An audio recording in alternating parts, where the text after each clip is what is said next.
Dead self, age 3.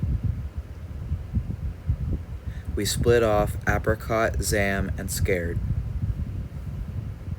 Dead self, 6 to 8. We split off Lily, Thomas, and Sam. Dead self, 9 to 12. Fairies aren't real. Spirits aren't real. Did you take your meds? Stop overreacting.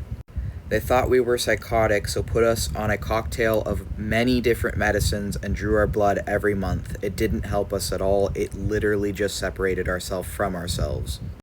You took all my friends away. They weren't imaginary. They were the real me you wouldn't accept. Dead self, teen years. I'm putting you in a group for self-harming teens. They'll help you there. That helped, but the teens who were put in that group weren't allowed to stay in contact after. It didn't stop me from self-harming, but did lessen the severity of it.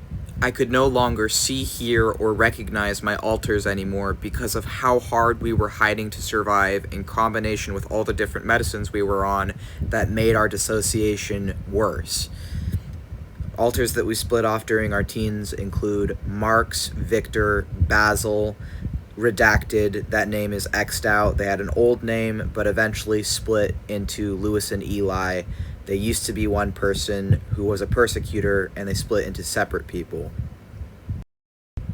Max, my 20s, current. I reconnected to all my alters, past and present. Some headmates we split off in our 20s include Known and Corvus, our lesser personal aspect of the Grim Reaper, who's one of our gods. I can see, hear, and love all my selves and personalities now. Bear in mind that this video is rough estimations and is based on our system and our brain's personal interpretations of ourself. It may not be exact, it may not be 100% accurate, it is just based on Max's current interpretation of my D.I.D system and what we've been able to piece together about ourselves and talking to our various different personalities and alters and healing each of our trauma as much as we possibly can continuously over time. And in learning about ourselves, these are the things we've put together, as well as the most noticeable difference about me in my 20s versus the dead self that I was every year before my 20s is that we are now out of the closet as a gender fluid trans man, which means we identify as a man and as non-binary. We fluctuate between the binary and non-binary.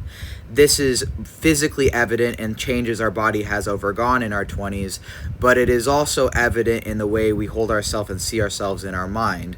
It's been evident in how our alters and personalities have mostly presented since childhood as well.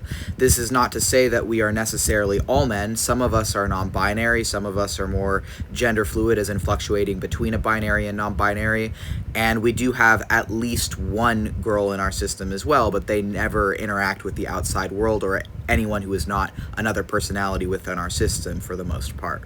So this is how we as a hive mind exist. That's a bit of a joke, but still, we're okay with being called that. This is how we as someone with D.I.D exist, and this is a comic representing our upbringing, representing sort of a portrayal of what it was like to grow up with this disability.